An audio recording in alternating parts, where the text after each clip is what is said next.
Alquintia Selawayne, better known to you as AKAnundrum, and you're here, I'm here for another exciting episode of the Drum Circle Show. If you have a business or any aspirations to get into anything like fragrance, candle, and I'm going to even say luxury brand and packaging, this is the episode for you. My next guest, I'm going to allow her to introduce herself. She specializes in all those key areas. So you know how I do. We jump right into it. With no further ado, I'm going to turn it over to you. Hi, everyone. I'm Shantau Hibbert. I'm the owner and founder of Luxable Fragrances, a luxury home fragrance brand that specializes in scented candles, room sprays, diffusers, and much more. Thank you so much. Yes. So, you know, this business, one that is really kind of like close to my heart, because one, at a small little portion in my life, I had a soap-based business. So I was actually selling soaps, and I cannot lie to you. The thing that I was most addicted to were the fragrances. I started collecting fragrances like crazy. I don't even know if I used all of the fragrances that I was collecting. So I can only imagine looking at your setup, how amazing it smells there. Yes, how absolutely amazing it smells. So can you kind of like give us just a little bit more information on your candles, you know, like more specifically, exactly what separates your candles from any other candles or any other candle-based business in the industry, besides what we can see there, obviously, is how beautiful they look. And I want you to talk about that too. Great. Thank you. Now, the number one thing that separates us is that we are a small business delivering a luxury brand experience. Our candles are made from fine fragrances, literally the same type of oils that the top brand uses. I got a way to put my hands on them. On top of fine fragrances, our vessels are decorative and they are gift ready. So those are the three main things that separate us from other candle makers that's in the industry as well. Can you repeat the last one? I didn't hear you so well. You said the last one. You said besides them being the smells, you said they're also the packaging, or was the packaging is gift ready. So gift ready. Yeah. So we right. pride ourselves when you purchase. Yeah. Go ahead. I'm sorry. When you purchase from us, all the items come gift ready, so you don't have to worry about it. If it's a birthday, a wedding gift, anniversary, you get a gift bag and you get a gift box with your candles. Wow. Yeah, that's not a term that, you know, we really hear a lot, is gift ready. Now, most of us see the little button that Amazon allows us to say, hey, is this a gift? And then they let you put it in that little bag, right, and shipped it off. But gift ready. So this is, in terms of the packaging and the branding, that's an enormous amount of detail there, right? Besides even the packaging. So now, one of the things, as soon as I went to your website, that I noticed was, you know, traditionally when we think of candles, we think of your traditional, just a votive glass, maybe sometimes an opaque glass, a blue glass or something like that. Or we think like tin can. I've never seen the packaging that you have. If possible, can you bring one of those forward a little bit more, please?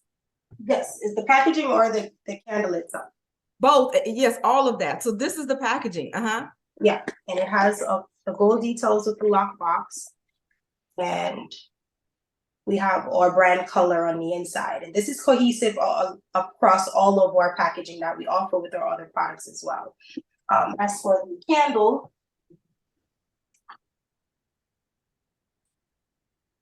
that is beautiful. That is absolutely beautiful. Yes. So can we see the inside? The inside. Oh yes. Sorry. Oh, that is absolutely outstanding. Just beautiful, beautiful. Yes. It's wooden wick. Yeah, with the wide wick. So yes, that I mean, and that's a keepsake afterwards. That's definitely something. Yes, it is. To keep and to reuse. And like I said, I've never seen a candle holder or a container that looks like that. That just speaks luxury, right? That literally speaks luxury brand. And so when you decided, okay, I'm going to get into this candle industry and I'm going to set myself apart, Mhm. Why did you decide to go this lane instead of more of the maybe just, value driven lane, price point wise? Two reasons. One, I was also an avid candle user. So I would sign up at the big stores to buy their candles when they go on their semi-annual sale. The problem with that is that those jars are not reusable. And I had a problem. I felt some type of way wanting to disregard all the containers when I was done using it. Secondly, I love interior decorating, and I feel like if you have something as so much as a candle that we all use, why not make it decorative? Why not make it where people can either have it to pop another candle in there, because we have that option as well, or you can put jewelries, you can put candies, you can put your makeup stuff in it, and or you can just leave it as it is, styled wherever in your home. I wanted something to be able to be repurposeful across the board. And you know what? Taking that sustainable approach to it, two of the things that we never think go together, to be honest with you, are luxury and sustainability, to be quite honest, right? Typically, when we think about sustainability, we think about packaging that has more of a earthy, organic feel, something that we just immediately think recyclable. We think more like crafty, but I love the fact that you're introducing the concept that luxury can also be sustainable when you use it as multi-use, right? So when it becomes multi-use, then it's something that's not just landing in landfills. It's something that the customer is keeping and reusing in their homes, that's adding less to our landfills. And I think that that is such a very brilliant approach, because it satisfies two different audiences: those that want luxury and those who are conscious about their purchases and the environment and what that that toll is. May I add as well Yes. that I don't see a lot of Black women like me or Black men in the luxury space for candles as well. If you look at all the big brands at the top, the European ones, we don't have somebody that's inserted that's Black in that space. And I feel like once we start to get into anything handmade, handcrafted, or any small businesses, we are conditioned to just put out something and not think of, oh, I can do luxury, I can do high end, I can price my products at the price that I feel like it's going to sell at and not be looked upon as crazy. I feel like we need to be in that space where if we're putting out a candle, a soap, a body oil, if we're doing fashion, if we're doing all of that stuff, why not do it at the highest level as well? That's also one of the main reasons for me. I want to be in that space, and I want to show other Black women as well that if you're going to create something, if you're not going to do it right, don't do it at all, and create it at the level that you want to be in, which is the highest level we should. We keep trying to be down here. Enough. Yes, and I absolutely agree with you. And, I think that there are so many, like you said, opportunities for us to enter these spaces and create a value add with our creativity and, our approach, because again, I've never seen anything like that. It's absolutely beautiful, right? Now, let's get into these fragrances. Okay. Yeah. So myself, as a connoisseur of smells, to be honest with you, I think we've all started our candle journey, with maybe some of the cheaper store-bought candles, and then we kind of went into a few of the specialty stores, right? And then depending on where you are, I'm going to say, if you've been to a lot of luxury hotels and spas, those smells will so influence your palate. Because that's pretty much what happened to me. Like, after you go to a couple of hotels, you're like, what is this smell? It just smells right. Luxury stores, you're like, it just smells like luxury. And I found myself in that. And I found myself, $100 candle or two down. You know what I mean? And it's better. Yes. So can we get into these fragrances? Yes. So the fragrances of each line candles that we carry right now, the fine fragrances that we use, they are luxury scents as well. So they're not the typical fragrances that you'll find at a regular store. And part of being in luxury, if you want to be in the luxury market, you have to make sure that your ingredients meet that, your packaging meet that, and your vessels meet that. As for these, we launched this year with our 5 signature scents, which is citrus, floral, fruity, spicy, and exotic. The kicker to this is that I renamed the entire fragrances to each person in my family, including myself. So our citrus scent, which is the yellow one, this is named after my oldest son, Jabari's sweetness. The fragrances of each scent depicts the personality of the person that I named it after. So it's sweet, it's citrusy, it's lemony. He's a very sweet kid. He's somebody that really will look out for you and ask you about your day whenever it is. As for floral, it means Shantau's Day. My name is Shantau, and Shantau's Day is a floral scent. This one represents more than just self-care. It's a day that women should take for themselves to do whatever they like outside of their relationships and their friendship.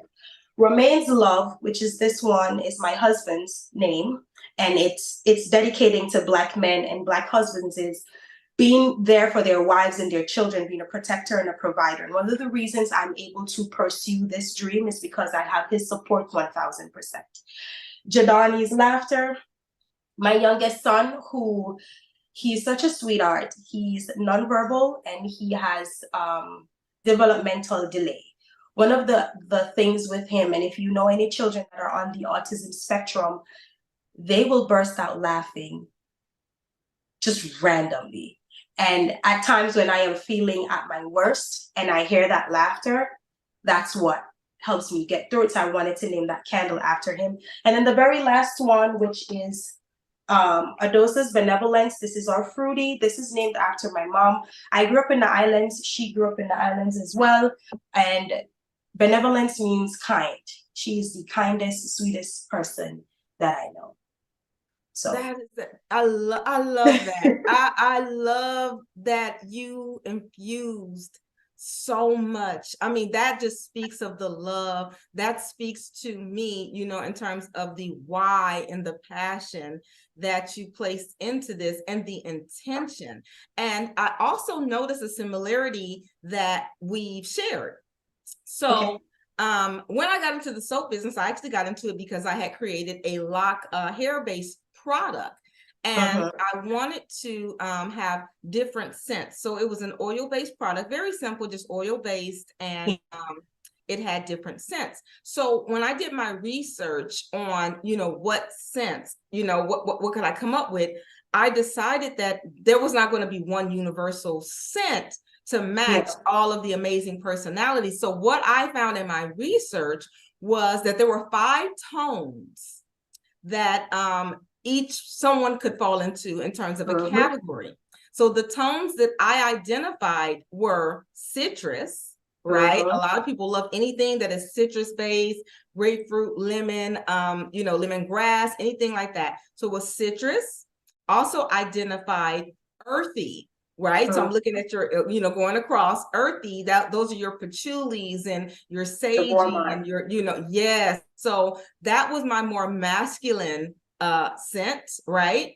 And then I also identified sweets. And so my sweet fragrances were the more like candy. It was one that I had called like Sweet Inferno. It had like a little cinnamon, you know, orange sickly kind of a vanilla, right? And then fresh. Anything that was very fresh, very light, clean linen, you know, and anything that was clean. And then the last was floral. And so as you were describing these, it took me back, you know, to like, oh my God, she's nailed it, because you really have a candle, a scent for every category of what people, the base, you know, of what they like. Now, we know that there's some overlap sometimes with the scents, but those are like the core, you know, if you're a core of what people look for. You know what I mean? Yes. So that's absolutely brilliant. And I also color coded them. And ironically, our color codes are even kind of close, similar to the color codes that I was using, so people could identify That and I didn't even know that, that was what you did. So at least I feel like, okay, I was on to something, Yes. I kind of, and mind you, I had no background in this, honey. I'm not a fragrance person. I was just, trying something myself for the first time. And I think that is so brilliant because it appeals to each customer Yeah, that you have. different. So what other products do you have? Do you have any other like products in the product line, or is it just the candles? So right now, we launched with the candles this year, but I am currently working on our room sprays and the diffuser. I have the formula down pat. I have everything ready to go, but I feel like one of the things that I see a lot with the small makers is that they want to put out everything all at once. And I launched this year in May, even though I've been registered for about 3 years. I launched this year in May, and I told myself, one, I'm going to take my time and I'm going to move with the pace. And two, I'm going to give each product its own highlight. So for the entire year this year, it's just candles, and then I'll introduce the other products each quarter next year. That is absolutely brilliant. And it gives me an opportunity for what I call a gem dropping moment.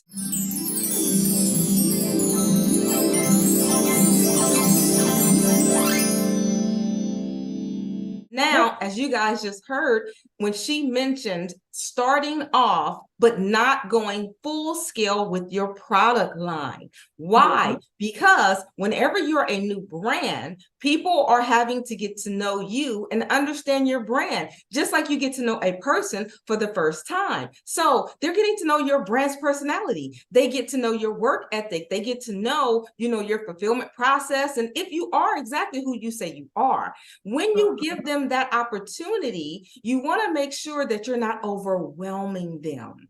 So as they're getting to know your brand and your product, you want to slowly release out things. And it also gives your customers something to come back to and something to be interested in. Because if you have a good product, the one thing that they're going to want is more. And so when you're able to come back and offer them a new additional line or a new additional product, they'll be very happy for it, and you'll keep their interest, and you'll have return customers that way. So as you guys know, if I dropped a gem, you can drop some coins, and we'll go back to the interview.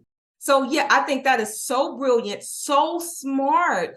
And I know as a creative person, the restraint that it takes when you have like 1,000,001 ideas to edit that and restrain that. So I want to say shout out to you for that discipline, because I know everything you sometimes is like, oh, I have all of this, I just want to give all.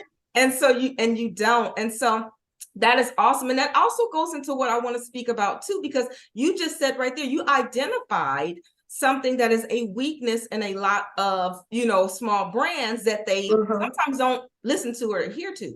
What have been some of the other challenges as a small maker that you found yourself facing?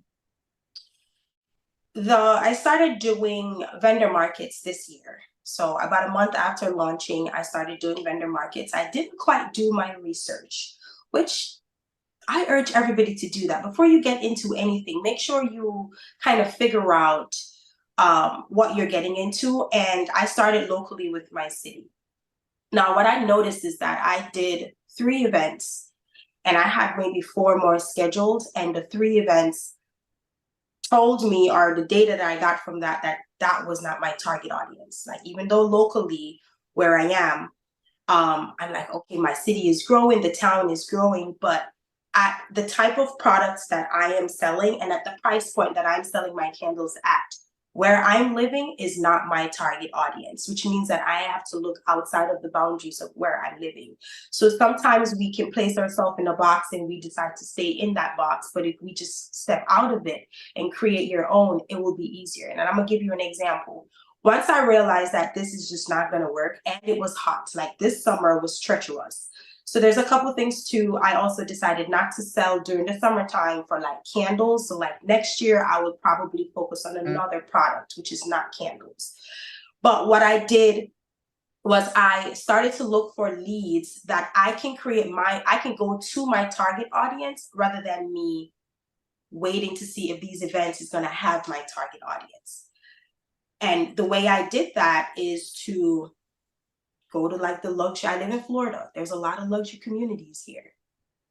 Find out if they're okay with me doing a pop-up, a private pop-up shop, and go from there, create my own lane so that I don't have to keep wasting time and money and energy to go to these events that are not for my brand, because then you spend all day that I could be using doing something else. Another thing that is that I had to realize that is a problem was selling candles in the summer months. Sales are usually lower. People are not really buying candles, and then it's too hot. It costs to ship candles more in the summer because we have to buy ice packs and all that stuff. It will melt in the mail. And then two, if you're dealing with low sales and more money to ship it out, why not focus on something else? So I will be using my summer months to prep for my fall and holiday season, and any other products that I have coming out, I will focus like on that during those months. So those are like the two biggest things I had to learn right after launching. Yeah, and that's so, to me, for you, that's so introspective for you to really sit back and analyze things, from that lane to say, okay, what went wrong in terms of product placement and, your positioning and your audience. And that was a brilliant take on the fact that just because I'm here doesn't mean my client or my consumer base is here. So you decided, let me go meet them where they are. That's absolutely brilliant, because we cannot force the consumer, regardless of what you have and how wonderful it is, if it's not their price point, if it's not, something that they need or immediate need, you cannot force that on them. And then to be cognizant enough to realize also, when we have a temperamental product, like I've been largely in perishables for quite some time. I spent some time in perishables. Those are things that people just don't factor in, the shipping, the weather, all of these different things that go into that definitely increase your price and seasonality. And I think that was absolutely a wonderful take. Thank you so much. I feel like you just gave a gem dropping moment in that, because that's really, like I said, that's key. And also, one of the things that I did want to touch on too, in terms of your brand being luxury, is this gives me another opportunity for a smaller gem dropping moment. But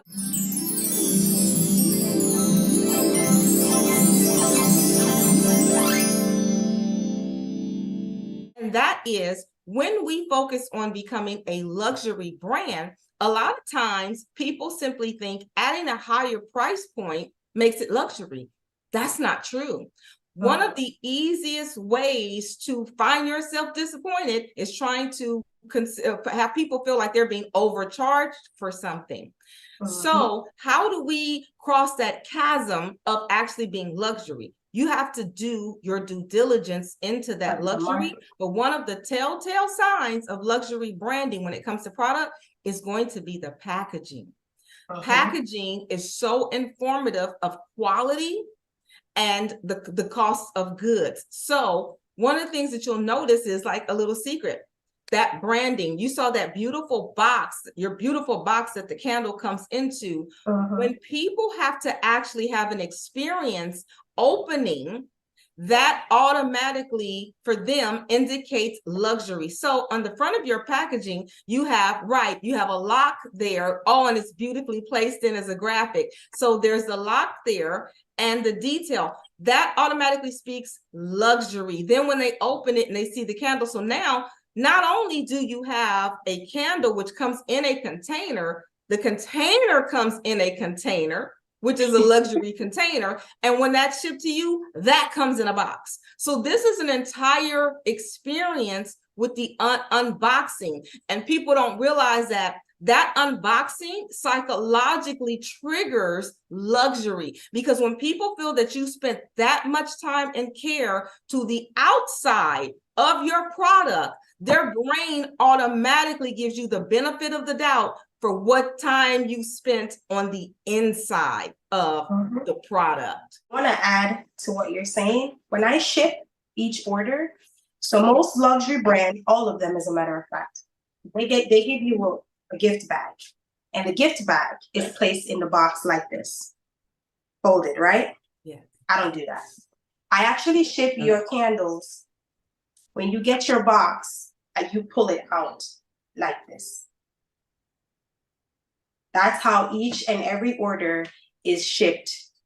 When it's placed, I package it up just the same, has the tissue paper, all of that, and you pull it out of your shipping box this way, as if you just came from the store. That is the luxury brand experience that I'm talking about. That is, I've never seen that. And I can only imagine how that unboxing, which also gives your consumer an opportunity to share that experience, and that gives you free content and marketing material, right? By them sharing that unboxing experience, especially if you start encouraging them to do so. That's absolutely brilliant. And it's one of the things that we don't even pay attention to with Apple. I challenge you all, if you ever have had purchased an iPhone, try to rush your box open. You can't. The box is strategically built for a slow opening experience. It's like when you see a movie, anytime somebody opens a treasure, it's always a slow, like, opening. And that is the experience psychologically that you're also adding. And again, if somebody sees you put that amount of detail into the packaging, their brain says, well, I already know what's going on the inside of that packaging. Absolutely brilliant. So in this time, can you also let us know what you have, anything that you have going on, anything, where we can find you? Give us all of that so we can purchase this amazing, I don't even want to say just a candle. To me, that's an experience as well. There you go. So you can find us on all social media platforms at luxablefragrances.com, our website as well, www.luxablefragrances.com as well. We are preparing for our fall season and our holiday season. Remember, holidays coming up, so consider us for all of your gifting needs, because we take care of everything for you. You don't have to worry about anything at all. So just look out for us for the rest of the year. Our fall and holiday season is right around the corner, and that's the time that I feel like we are going to be more available, per se. Yes. Well, you don't know this, but now they can also find you, well, by the time this airs, in the Black Virtual Mall. Yes, that's right. Thank you. I am placing your brand, your amazing brand, on the floor that we are designing specifically for Drum Circle Show interviewees that I feel like are a good fit in the Black Virtual Mall. So yes, you will be placed in the Black Virtual Mall on the Drum Circle interview floor, so you guys can find her. And can you give me your website again, please? Yes, it's luxablefragrances.com. You can find her at luxablefragrances.com, but you'll also be able to find her in the Black Virtual Mall. And the beauty about being in the Black Virtual Mall is that it's not competitive with your website or your traffic. You know why? Because when they come to your store and they click onto it, it simply redirects them directly to your website. All sales take place on your site. Everything takes place on your site. So you get the traffic, you get the KPIs, you get the data, you get everything. And most importantly, that brand experience or that shopping experience, it ends with you, not the Black Virtual Mall. So unlike other platforms where a lot of times, and I'll say their name, if you purchase something from Amazon and people ask you where'd you get it from, a lot of times you just say Amazon, right? Because you don't even remember the brand. We were so intentional by making sure that transaction ends in your store and is at your site, so they will remember your brand. Thank you. So that is, I love what you're doing. I will be purchasing my own candles too, because like I said, you had me at the brand, you had me at the packaging, and I know I cannot wait. And I will be sharing my unboxing video when I get my candle. So I will be actually lifting it out. Yes, that's the best part. As well. I am so proud of you. Like I said, everything, it just looks absolutely amazing. Thank you so much for showing up for us today and adding so much value for anyone who's considering this industry as well. So, as you guys know, I hope you were motivated. Hope you were encouraged. I hope you learned. And I hope you tune in for the next episode of the Drum Circle Show. Goodbye. Right here. Sure, you can record. Okay. Yeah.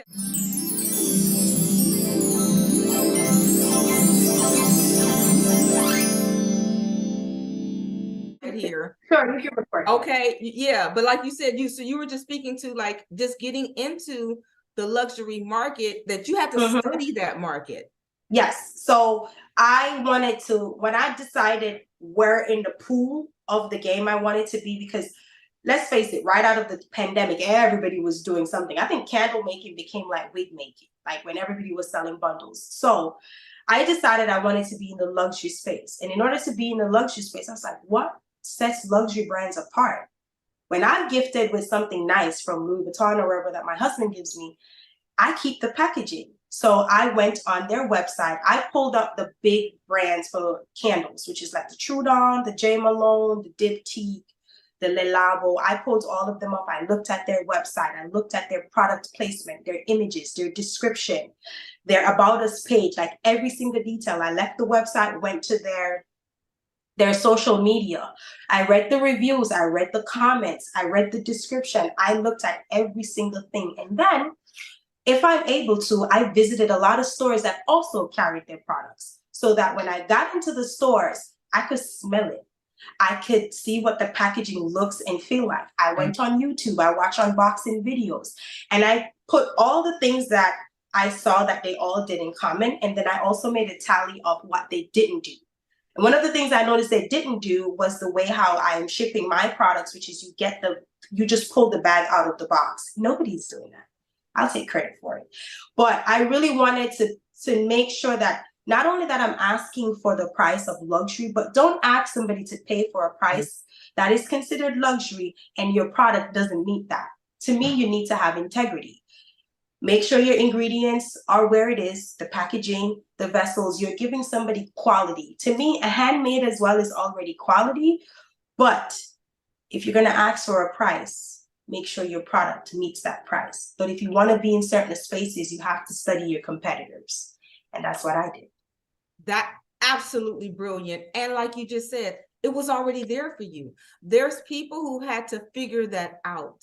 And what we get is the benefit of their lessons, right? Like they had to spend a lot of trial and error, research and development, time, money and things like that. And so what we want to do is we want to study people. It's not because you're trying to duplicate them, but why not learn and add that into your repertoire, and then you add your thing into that, your differentiator and your uniqueness. But you can learn some very valuable lessons in doing that by studying, and it gives you much more reverence and respect as well for those who have come before you, so that you say, hey, I see what they're doing, and if I'm going to be a player in this space, I want to make sure that I'm adding value as well. I want to be someone that's also contributing to an industry that I love.